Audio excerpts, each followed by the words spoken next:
And welcome दोस्तों। स्वागत है आप सभी का स्टडी आईक्यू में। मैं प्रशांत तिवारी आपके लिए दोस्तों लक्ष्य सीरीज में जो सेशन हमारे होते हैं जिसके अंदर मैं इंडेक्स और रिपोर्ट्स डिस्कस कर रहा हूं उसका 4th लेक्चर लेकर उपस्थित हूं। मैं उम्मीद करता हूं आप ये सभी के सभी सेशन देख रहे होंगे और दोस्तों ट्रस्ट में ये सेशन अगर आप देख लेंगे तो आपके एक या दो क्वेश्चन 200% सही होने के पूरे पूरे चांसेस हैं। तो चलिए लेक्चर को शुरू करते हैं, जल्दी से इसके अंदर में देखते हैं।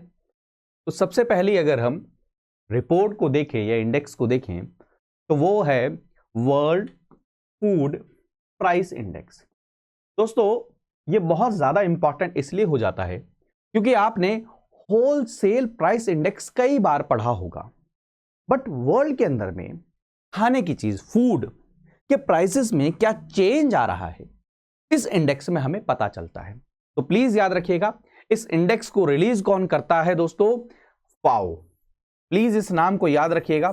World food price index is released by food and agriculture organisation और ये इंटरनेशनल मार्केट के अंदर में एक बास्केट को डिसाइड करता है कि इसके अंदर ये खाने की चीजें हैं और उनके अंदर मंथली में हर मंथ में क्या क्या चेंजेस आते हैं उनको ये रिलीज करता है। प्लीज याद रखिएगा आपके लिए इंपॉर्टेंट हो जाता है क्योंकि आपको पता है WPI wholesale price index already India में, तो यहां से अगर क्वेश्चन आ जाएगा तो मैक्सिमम बच्चे कंफ्यूज होके इंडिया वाला ना लगाएं। तो प्लीज याद रखिएगा ये क्या है दोस्तों? World food price index. ठीक है, चलें अगली रिपोर्ट को देखते हैं। World drug report. दोस्तों ड्रग्स एक बहुत बड़ा मीनाक है वर्ल्ड के अंदर में और आप सभी को पता है कि भारत के अंदर में ड्रग्स पिछले 1-2 साल के अंदर बहुत ज्यादा न्यूज में बना हुआ है, स्पेशल थैंक्स टू बॉलीवुड। तो इस कारण से ये आपके एग्जाम के लिए बहुत ज्यादा इंपॉर्टेंट हो जाता है। तो ये प्लीज याद रखिएगा इसको रिलीज कौन करता है? आपका United Nations office on drugs and crime. Please याद रखिएगा बहुत बहुत ज्यादा इंपॉर्टेंट ऑर्गेनाइजेशन है और ये रिपोर्ट बहुत ज्यादा इंपॉर्टेंट। अगर मैं आपका एग्जामिनर होता तो यहां से क्वेश्चन जरूर बनाता।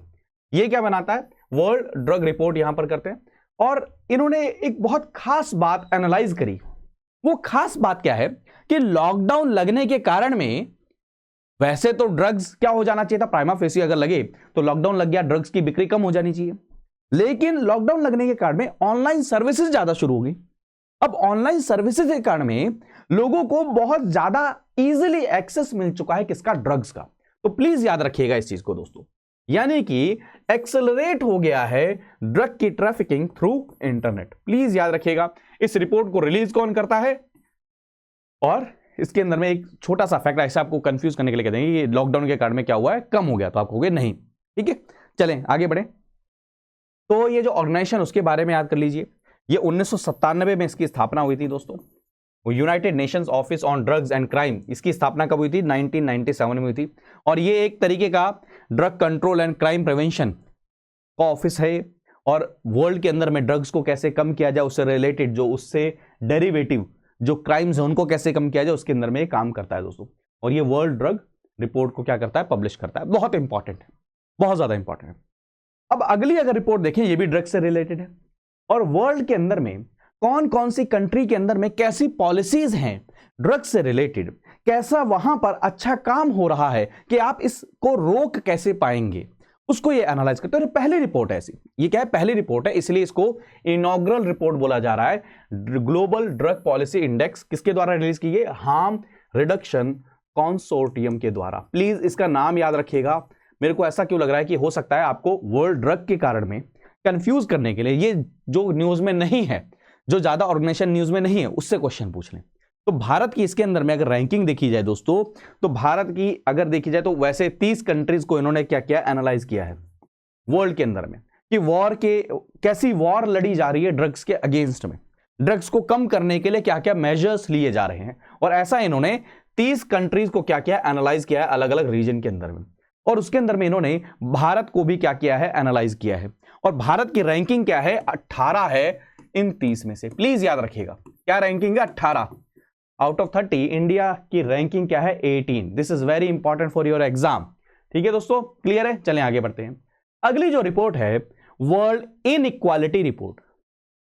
कंफ्यूज हो रहे हैं दरअसल एक रिपोर्ट मैंने आपको कराई थी, इनइक्वालिटी किल्स, वो कौन रिलीज करता है? ऑक्सफैम। और ये दोस्तों अलग रिपोर्ट है, ये क्या है? World inequality report 2022। इसलिए मैं इसको लेकर आया हूं क्योंकि ये इंपॉर्टेंट हो जाता है। कई सारे बच्चे यहां पर ऐसा हो जाएगा कि यहां पर ऑक्सफैम को टिक करके चले आएंगे, तो दोनों के बीच में आपको डिफरेंस पता होना चाहिए मेरे प्यारे दोस्तों। तो इसको रिलीज कौन करता है? इसको रिलीज करता है वर्ल्ड इनइक्वालिटी लैब। ये पेरिस के अंदर में है और बहुत ज्यादा इंपॉर्टेंट है आपके एग्जाम के लिए वाले। और यहां पर दोस्तों ये पता चला कि कई सारे रीजन ऐसे हैं जहां पर इनइक्वालिटी बहुत ज्यादा बढ़ गई है।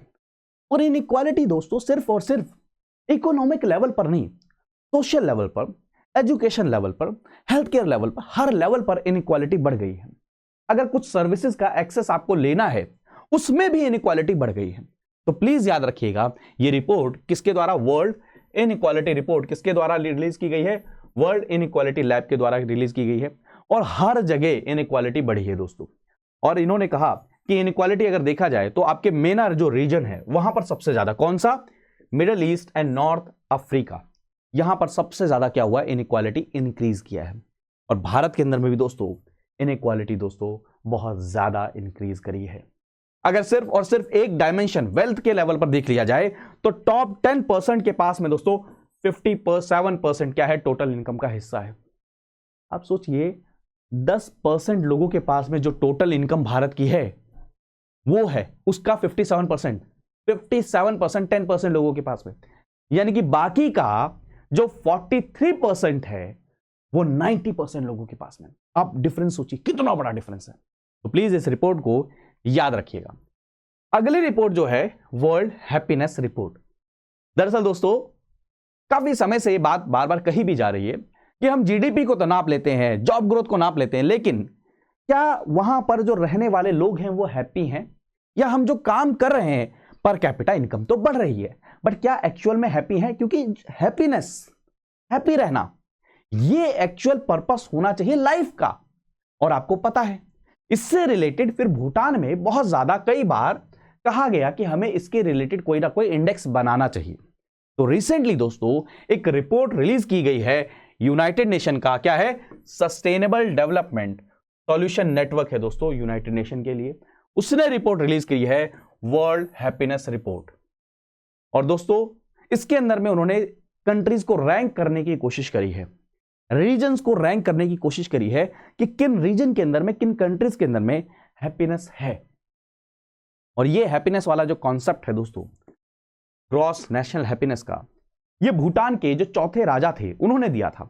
उनका नाम क्या है? किंग जिंगवे वांगचुक जी। उन्होंने 1972 में पहली बार इस टर्म को उन्होंने कॉइन किया था। अब इसके अंदर में रैंकिंग को अगर देखा जाए तो कैसे डिसाइड किया जाता है उस रैंकिंग को, तो उसके अंदर में दोस्तों पहली बात ग्रॉस डोमेस्टिक प्रोडक्ट, जीडीपी कितनी है? जीडीपी है यानी कि इनकम आपकी बढ़ रही है। इनकम अगर बढ़ रही है तो अपने आप ही खुशी आनी शुरू हो जाती है। दूसरा सोशल सपोर्ट, कंट्री की तरफ से आपको सोशल सपोर्ट कितना है? Healthy life expectancy at birth, जब पैदा हो रहे हैं, जब पैदा हुए हैं तो आपका लाइफस्टाइल आगे कैसा होगा, कितना हेल्दी होगा, ये एक्सपेक्टेंसी क्या है उसके ऊपर पे। और freedom to make life choices, generosity, perception of corruption, ये सब कुछ मिलाकर क्या किया जाता है? हैप्पीनेस रिपोर्ट को कंपाइल किया जाता है। और भारत के अंदर में अगर देखा जाए दोस्तों तो 139 रैंक है, कितने में से? 149 में से। यानी कि भारत के अंदर में बहुत ज्यादा कोई खुश नहीं है हैप्पीनेस के मामले में अगर देखा जाए। तो ये बहुत इंपॉर्टेंट हो जाता है भारत की रैंकिंग को, प्लीज याद रखिएगा, इंपॉर्टेंट है। ठीक है, फिनलैंड सबसे खुशहाल, उसको रैंक हैप्पीएस्ट कंट्री दी गई है वर्ल्ड के अंदर में। ठीक है दोस्तों, पिछले 4 साल से लगातार कॉन्जिक्यूटिव ईयर से आ रहा है। फिर आइसलैंड हो गया, डेनमार्क हो गया, स्विट्जरलैंड हो गया, इन सब की रैंकिंग। और भारत की रैंकिंग क्या है दोस्तों, प्लीज याद रखिएगा, 139 है। कितने में से, कितनी कंट्रीज में से है दोस्तों? 149। ठीक है, चलिए अगला देखते हैं। प्लीज ये इंपॉर्टेंट है दरअसल, इसीलिए मैं यहां पर आपको लेकर आया हूं, करवा भी रहा हूं। अगला दोस्तों ये और ज्यादा इंपॉर्टेंट है, द करप्शन परसेप्शन इंडेक्स। बहुत बहुत बहुत ज्यादा इंपॉर्टेंट है। करप्शन, किस कंट्री में कितना ज्यादा करप्शन बढ़ रहा है, कम हो रहा है, वहां पर गवर्नमेंट के क्या इनिशिएटिव्स हैं, उनके बेसिस पर ये क्या है, पब्लिक सेक्टर में कैसे करप्शन बढ़ रहा है, वहां पर कैसे इसको कम किया जा सकता है, वो सबके बेसिस पर इस रिपोर्ट को रिलीज किया गया। किसके द्वारा? ट्रांसपेरेंसी इंटरनेशनल के द्वारा। और इसके अंदर में 180 कंट्री को रैंक किया गया है कि वहां पर कैसे आप करप्शन को रोक रहे हैं। और इवन दोस्तों पब्लिक का ओपिनियन क्या है करप्शन के बारे में, एक्सपर्ट्स का ओपिनियन क्या है उस कंट्री के अंदर में करप्शन के बारे में। ठीक है दोस्तों, तो प्लीज याद रखिएगा इसके अंदर में। और अगर मान के चलिए किसी कहीं पर 0 है तो यानी कि वो हाईली करप्ट है, कहीं पर अगर मान के चलिए 100 है तो बिल्कुल क्लीन है, वो कंट्री में करप्शन है ही नहीं। और भारत की रैंकिंग क्या है ये देख लेते हैं। तो अगर वर्ल्ड के अंदर में टॉप परफॉर्मर देखा जाए दोस्तों, तो सबसे ऊपर कौन है टॉप परफॉर्मर? डेनमार्क है, फिनलैंड है, न्यूजीलैंड है, तीनों के 88 रैंक है। अभी आपको बताया मैंने 88 रैंक नहीं, 88 स्कोर है, यानी कि टॉप परफॉर्मर। अभी आपको बताया 100 का मतलब क्या है? क्लीन, बिल्कुल करप्शन नहीं है। और दूसरी तरफ देखा जाए जो बॉटम परफॉर्मर है, साउथ सुडान 11, सीरिया 13, सोमालिया 13, ये सब क्या है दोस्तों? इन सबको प्लीज याद रखिएगा, एग्जाम के लिए बहुत बहुत ज्यादा इंपॉर्टेंट हो जाते हैं। ये बॉटम पे इनका स्कोर है साथ में, ठीक है, ये स्कोर है 11, 13, 13, ये क्या है? स्कोर है इनका। और भारत का अगर देखा जाए दोस्तों, तो भारत की रैंकिंग है 85, कितने में से? 180 कंट्रीज में से। This is very important. और भारत का स्कोर क्या है? 40। प्लीज याद करिएगा, इंपॉर्टेंट है एग्जाम के लिए। ठीक है, क्लियर है? चलें, इवन अगर आपको देखा जाए तो 2019 में कितनी थी? 80 थी। 2020 में कितनी थी? 86 थी। इसलिए इसको प्लीज याद रखिएगा, एग्जाम में कहीं ना कहीं इसको पूछ लिया जाएगा। आगे बढ़ते हैं दोस्तों, ग्लोबल लिवेबिलिटी रैंकिंग। किस एरिया में, किस सिटी में ज्यादा आसानी से आप रह सकते हैं, वहां पर आपको जो मूलभूत सुविधाएं हैं, नेसेसरी जो सुविधाएं हैं वो मिल रही हैं, उसको बेसिस पर हम क्या करते हैं? रैंक करते हैं। और इसको कौन रिलीज करता है? Economic intelligence unit. प्लीज इसको डबल स्टार मार्क कर लो, यहां वाले इस सेशन से एक क्वेश्चन जरूर आएगा, मैं आपको लिख के दे रहा हूं। तो कौन रिलीज करता है? इकोनॉमिस्ट इंटेलिजेंस यूनिट इसको रिलीज करते हैं। ठीक है दोस्तों, और इसके अंदर में मान के चलिए कैसे, मान के चलिए किसी सिटी के अंदर में या किसी एरिया में रह रहे हैं आप, तो वहां पर क्या क्या चीजें हैं, किस आधार पर रैंकिंग की जाती है। जैसे मान के चलिए वहां पर सबसे मान के चलिए आपका क्या होगा? 5 ब्रॉड कैटेगरी है। स्टेबिलिटी, हेल्थ केयर कैसा है, कल्चर कैसा है, एनवायरमेंट कैसा है, एजुकेशन कैसी है, इंफ्रास्ट्रक्चर कैसा है, इन सब के बेसिस पर क्या किया जाता है? किसी एरिया में कितना ज्यादा वो रहने लायक है, ये क्या किया जाता है? यहां से एनालाइज किया जाता है, रैंकिंग निकाली जाती है। प्लीज इसको याद रखिएगा, EIU, economist intelligence unit, please याद रखिएगा, बहुत बहुत ज्यादा इंपॉर्टेंट है।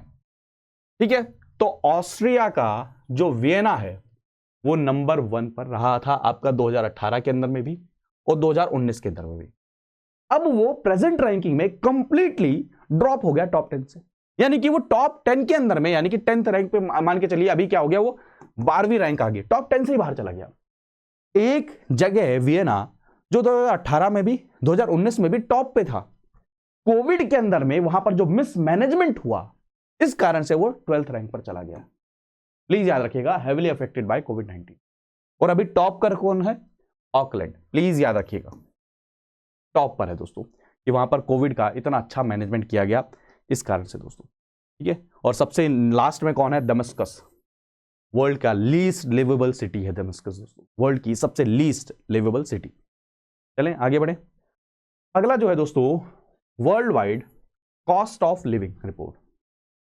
किस शहर में अगर आप रहते हैं तो सबसे महंगा पड़ेगा रहना, कॉस्ट क्या पड़ेगी रहने की, कितना पैसा लगेगा जेब से वहां पर रहने का, उसको इन्होंने एनालाइज किया है। तो प्लीज याद रखिएगा, किसके द्वारा रियलाइज किया गया है, मतलब क्या नाम है, और सबसे ज्यादा अगर कॉस्ट वर्ल्ड वाइड के अंदर में देखी जाए दोस्तों, तो किसकी है?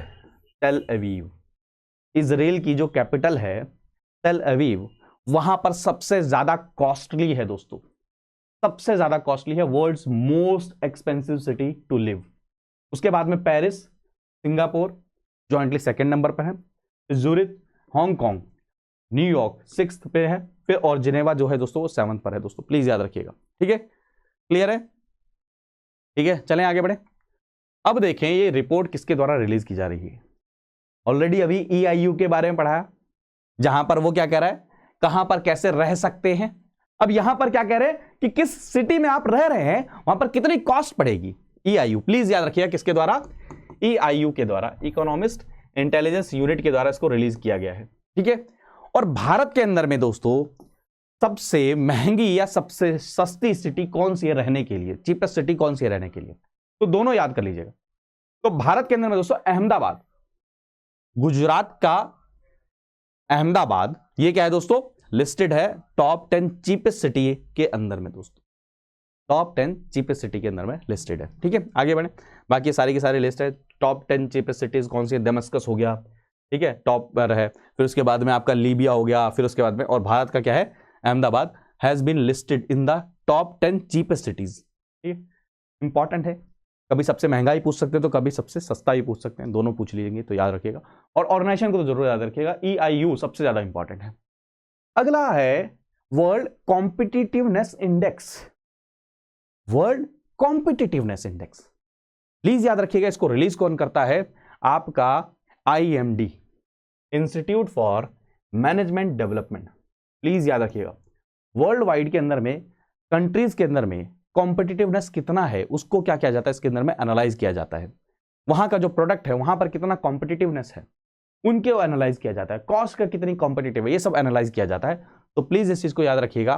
तो as per the world competitiveness index 2021 BRICS nation जो है उसके अंदर में इंडिया जो है दोस्तों सेकंड है, क्योंकि भारत की रैंक क्या है, 43rd है। देखिए मैं आपको फिर बताऊं, वर्ल्ड के अंदर भारत की रैंक 43rd है, लेकिन अगर ब्रिक्स कंट्रीज के अंदर में देखा जाए तो भारत की रैंक क्या है, सेकंड है, क्योंकि चाइना की क्या है, 16th है, और उसके बाद में रशिया है, ब्राजील है और साउथ अफ्रीका है। प्लीज इस चीज को याद रखिएगा, यहां पे दो रैंकिंग की बात हो रही है, ये जो ब्रैकेट में लिखा है ये पूरे उस पे है, वर्ल्ड लेवल पर रैंकिंग है, लेकिन ब्रिक्स के अंदर भारत सेकंड पर है क्योंकि चाइना के बाद में कॉम्पिटिटिवनेस के अंदर में। प्लीज याद रखिएगा, कभी कभी ऐसे out of the back box जो रिपोर्ट्स होती है वहां से क्वेश्चन पूछ लिया जाता है, तो आपको ऐसा ना लगे कि अरे कहां से रिपोर्ट आ गई मुझे पता ही नहीं था, तो आपको यहां पर मैंने चीज करा दी है। चलें आगे बढ़े, ठीक है। तो इंडिया की स्ट्रेंथ, एक्सपोर्ट धीरे धीरे बढ़ रहा है, प्रोफेशनल सर्विसेज बढ़ रही हैं, सारी के सारे क्राइटेरिया हैं कि किनके बेसिस पर इंडिया की रैंकिंग क्या हो रही है, इंक्रीज हो रही है, इतनी अच्छी रैंकिंग हो रही है। ठीक है, चलें आगे बढ़े। अगली दोस्तों global cyber security index, cyber security, cyber crime India में बहुत ज्यादा इंक्रीज हो रहे हैं। आपको भी कोई ना कोई फ्रॉड वाली कॉल आई होगी जहां पर यह चीज हुआ होगा कि अरे आप OTP बता दीजिए आपको इतने पेमेंट मिल जाएगा। तो उससे रिलेटेड दोस्तों यानी कि ग्लोबल लेवल पर साइबर सिक्योरिटी में कितनी सिक्योरिटी है साइबर के अंदर में, क्या क्या इनिशिएटिव्स हैं, क्या क्या सेफगार्ड मैकेनिज्म हैं, वो सारी के बेसिस पर क्या किया जाता है, इसको एनालाइज किया जाता है पूरी कंट्री के अंदर में। तो प्लीज याद रखिए इस रिपोर्ट को कौन रिलीज करता है, और मैं आपको बताऊंगा कि ये रिपोर्ट अगर आप करना चाहते हैं कोई टेलीकॉम सेक्टर से याद, तो इसको जरूर याद करिएगा, क्योंकि हो सकता है यहां से क्वेश्चन आ जाए, क्योंकि साइबर क्राइम, साइबर वॉरफेयर बहुत ज्यादा इंक्रीज हो रहा है, तो ये क्वेश्चन आ सकता है। तो इसको रिलीज कौन करता है दोस्तों, इंडिया जो है दोस्तों 194 कंट्री के अंदर में अगर देखा जाए इंडिया की रैंक क्या है दोस्तों, 10th है, प्लीज याद रखिएगा। और अगर देखा जाए चाइना और पाकिस्तान से भी अच्छी रैंकिंग है हमारी, ठीक है। और ये रिलीज कौन करता है, इंटरनेशनल टेलीकम्युनिकेशन यूनियन के द्वारा, ITU के द्वारा, यूनाइटेड नेशन एजेंसी के और information and communication technologies ICT के द्वारा। प्लीज याद रखिएगा, बहुत बहुत ज्यादा इंपॉर्टेंट है। US जो है फर्स्ट रैंक पर है, जो कि वहां पर बहुत अच्छी सुविधाएं हैं, वहां पर साइबर सिक्योरिटी बहुत ज्यादा अच्छा है। उसके बाद में कौन है, UK है, और भारत दोस्तों कौन से नंबर पर है, 10th नंबर पर। प्लीज इसको याद रखिएगा। ये ऐसे सेशन, देखिए इस सेशन का बेनिफिट क्या है, इस सेशन का बेनिफिट ये है कि आप अगर 20 मिनट 25 मिनट का सेशन है, अगर आप मान के चलिए 2x की स्पीड में, 1.5x की स्पीड में एक बार दो बार इसको देख लेंगे, तो आपको 1 या 2 नंबर आपके क्या मिल जाएंगे, अच्छे खासे यहाँ पे फिक्स नंबर मिल जाएंगे। ठीक है, चलें आगे बढ़े। अगला जो है वर्ल्ड प्रेस फ्रीडम इंडेक्स। आज जब ये सेशन आप देख रहे हैं तो 2 दिन पहले ये रिपोर्ट आ चुकी है, एक और, इसका एक और अपडेटेड वर्जन वो भी बता देंगे। तो प्लीज याद रखिएगा, ये रिपोर्ट बहुत हो हंगामा मचाया इस रिपोर्ट ने अभी रिसेंटली, इसलिए इस रिपोर्ट के बहुत ज्यादा चांसेस हैं आने के। मैं आपको कह रहा हूं अगर आप 1% भी सीरियस हैं तो इस रिपोर्ट को जरूर तैयार करके जाइएगा, और इसके अंदर में सिर्फ इस साल वाली 2022 की रैंकिंग को बस तैयार करके जाइएगा, 2021 की भी रैंकिंग को तैयार करके जाइएगा, बहुत ज्यादा इंपॉर्टेंट है। तो ये फ्रीडम, प्रेस को कितनी फ्रीडम है कुछ भी छापने की, कुछ भी लिखने की। ऐसा तो नहीं है कि गवर्नमेंट वहां पर सेंशन लगाती है, गवर्नमेंट वहां पर रिस्ट्रिक्शंस लगाती है। इन सबके बेसिस पर क्या किया जाता है, एनालाइज किया जाता है कंट्रीज को, और फिर रैंक किया जाता है कि किस किस कंट्री के अंदर में फ्रीडम है प्रेस को। और भारत के ऊपर में काफी समय से आरोप लग रहा है कि भारत के अंदर में प्रेस के पास में फ्रीडम नहीं रह गई। और इस कारण से रिपोर्ट बहुत ज्यादा इंपॉर्टेंट है। तो इस रिपोर्ट को रिलीज कौन करता है दोस्तों? रिपोर्टर्स सैंस फ्रंटियर, और इसको रिपोर्टर्स विदाउट बॉर्डर भी बोला जाता है। प्लीज दोनों नाम याद रखिएगा, कंफ्यूज कर देंगे आपको। जनरली जब हमारे न्यूज चैनल पर या कहीं पे एडिटोरियल डिस्कशन में आता है तो नाम आता है दोस्तों reporters without border, but original जो नाम है रिपोर्टर्स सैंस फ्रंटियर। इसको फिर हम ट्रांसलेट करते हैं अगर इंग्लिश के अंदर में तो ये आता है रिपोर्टर्स विदाउट बॉर्डर। तो प्लीज याद रखिएगा ये उसके द्वारा रिलीज किया गया है। और दोस्तों ये बताया गया कि कौन कौन सी कंट्रीज है जहां पर प्रेस को एक्चुअल में फ्रीडम है और कौन कौन सी कंट्रीज को फ्रीडम नहीं है। और इंडिया की रैंकिंग को अगर देखा जाए दोस्तों, भारत की रैंकिंग बहुत बहुत ज्यादा खराब हो गई। अगर प्रेजेंट टाइम में देखा जाए तो वो 150 पहुंच गई है। ठीक है, तो याद रखिएगा इस चीज के बारे में। अगर यहां पर देखें 2021 की रैंकिंग देख रहे हैं, पहले क्या देख रहे हैं 2021 की देख लेते हैं, तो नॉर्वे जो है वो दोस्तों टॉप किया है, उसने टॉप किया है कि वहां पर सबसे ज्यादा फ्रीडम है।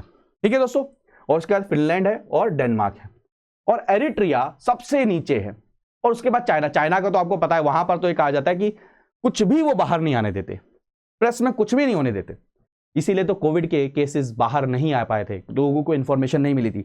बहुत बड़ा आरोप लगता है ये। फिर नॉर्थ कोरिया, फिर तुर्कमेनिस्तान, प्लीज याद रखिएगा इसको। ठीक है, और इंडिया की रैंकिंग अगर देखें तो 180 में से कितनी थी? 142। कब? 2021 में। और अभी प्रेजेंट, प्लीज इसको अपडेट कर लीजिए, नोट कर लीजिए, 2022 के अंदर में कितनी हो गई है? 150 हो गई है। कितने में से? 180 में से। यानी कि रैंकिंग और ज्यादा खराब हुई है। और यह थोड़ी सी चिंताजनक बात है क्योंकि वर्ल्ड के अंदर में इस रैंकिंग को बहुत सीरियसली वेस्ट लेता है। वो इस रैंकिंग के बेसिस पर यह अंदाजा लगाता है कि किस कंट्री के अंदर में कितने फ्रीडम है, किस कंट्री के अंदर में प्रेस को जो उनके फंडामेंटल राइट्स दिए गए हैं वो क्या है, अलाउ किए जाते हैं। प्रेस को एक्चुअल में जो डाटा इंटरप्रेट करना, गवर्नमेंट को क्रिटिसाइज करना, ये फ्रीडम है। तो प्लीज इस रिपोर्ट को याद रखिएगा। पहली बात, रिपोर्टर्स विदाउट बॉर्डर, ये याद रखिएगा। भारत की रैंकिंग 2021 में कितनी थी? 142। अभी कितनी है? 150, यानी कि रैंकिंग और ज्यादा खराब हुई है। This is most most most important report for your exam. ठीक है दोस्तों, चलिए, तो आज के ये जो फोर्थ लेक्चर था, इसमें जो जो इंपॉर्टेंट रिपोर्ट्स थी उनको मैंने डिस्कस कर लिया है। अब मैं फिफ्थ लेक्चर में जो इंपॉर्टेंट रिपोर्ट्स होंगे उनको डिस्कस कर लूंगा। तो 5 लेक्चर के अंदर में हमने जो इंपॉर्टेंट रिपोर्ट्स और इंडिसेस थी, ऐसा तो नहीं है सब कुछ करा जा सकता है, जो जो एग्जाम पर्सपेक्टिव से हमारी टीम को इंपॉर्टेंट लगता है वो हमने डिस्कस कर लिया। अब हम कोशिश करेंगे कि आपके लिए जो इंपॉर्टेंट स्कीम्स हैं उनको आपके लिए लेकर आए। पहले अभी आज ये चौथा है, फिर अगला कल क्या होगा, 5वां सेशन होगा, फिर उसके बाद में वो चीज होगी। ठीक है दोस्तों, तो मिलते हैं। बाकी अभी भी अगर कोई डाउट रह गया हो किसी को भी, तो आप मुझसे सोशल मीडिया पर कनेक्ट कर सकते हैं, ट्विटर पर कनेक्ट कर सकते हैं, टेलीग्राम पर कनेक्ट कर सकते हैं। मैं आपके प्रॉब्लम का सॉल्यूशन प्रोवाइड कराने की कोशिश करूंगा दोस्तों। मिलते हैं अगले सेशन में। बाय बाय, टेक केयर दोस्तों, जय हिंद।